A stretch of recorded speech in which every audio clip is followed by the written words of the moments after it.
PUBG addiction, or in general people playing battle royale games a lot and on a regular basis, has been a very common thing in the past 2 years. And there is nothing wrong with playing a game you like, but the amount of time and money going in mobile games like PUBG, Call of Duty Mobile, Free Fire is ridiculously more than the actual invested in them in the first place. First, I will like to disregard some point of views. If you belong in any of these views, please do reconsider, because a product should not be judged on its medium, but it should be judged on its own merits. The boomers are the people who say the game like these are wrong because of guns or violence in them and blah blah blah, but in reality they can't even get their own child of their own phone playing these games, and they have never even looked into these games to see what they actually are. The addicts. These players will not stop playing the game. You can't even go a kilometer in any direction without bumping into them. Classrooms and simpler locations are not exciting for them anymore. They will go to the holy city of Medina or a hospital where their own mother is in the operation theater and keep playing their game. The addicts claim that the game is the new form of entertainment and sports, and using big words like esports and streaming, not even realizing this stuff is older than their total age. Their mobile version of game is the most compromised and handicapped version of the game. Still,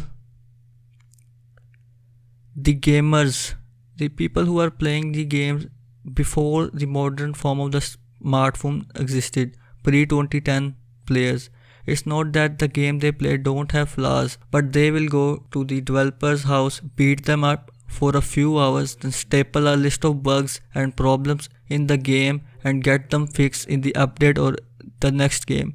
When they hear the word mobile games, they are often using the word like trash or ugly graphics or bad controls. Thing is, they are right, but not in the way they think they are right. Alright, now that I have your attention, I will tell you the actual facts that make the games like PUBG Mobile addictive. Keep in mind, this is not a criticism. I am not talking about these games from a gaming perspective, but a marketing and economic point of view.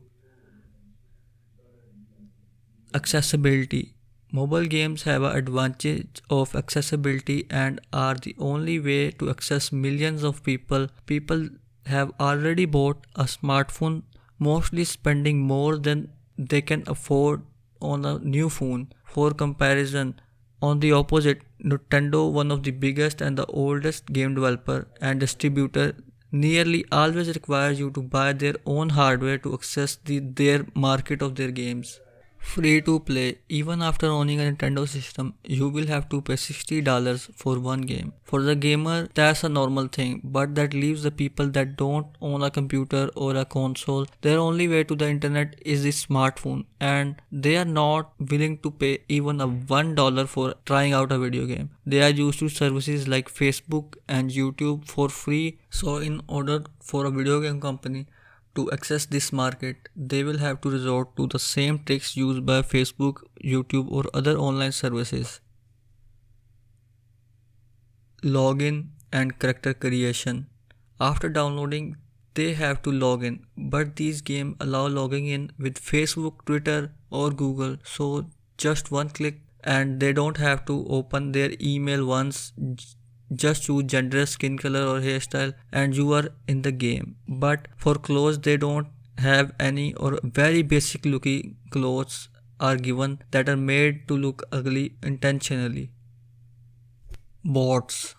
After getting in the game, player starts their first match thinking this is the game that their friends were playing. They play for about 20 minutes and win their first match, creating a positive emotional connection towards the game. It's psychologically known if a player loses the first match, it makes it less likely that they will ever play again. So the game has made their first match easy by playing them with bots on the easiest setting.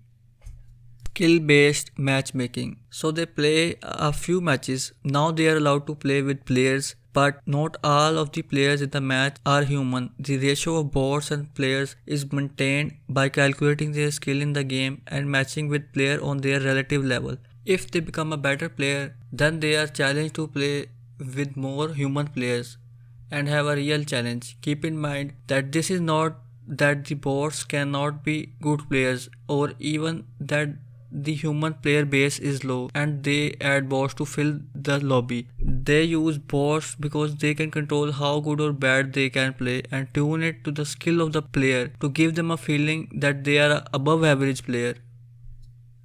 After playing a little, you will find other players in real life or in the game that play PUBG. Your Facebook or Twitter friend list is already added, so it's not even far to say that your friends were the one that made you play the game in the first place. But soon you realize that their characters' clothes look better than yours, and they have very nicely animated dances and they are showing it to you. Even if you are not a jealous or a greedy person, you still will be interested in knowing how to get these things.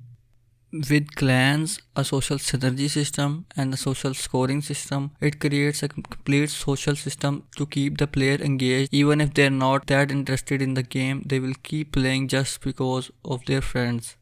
Challenges. To get coins and unlock more skins and dancing emotes, you have to complete simple things like logging in every day and don't miss a day or you won't get anything, or simpler things like get 5 kills with a shotgun, drive 5 kilometers in a car. This keeps the player engaged even if the gameplay has nothing new to offer. In reality, the challenges and reward creates a psychological reward system, but whatever reward you get, they will show you a reward that you will get if you had a royal pass.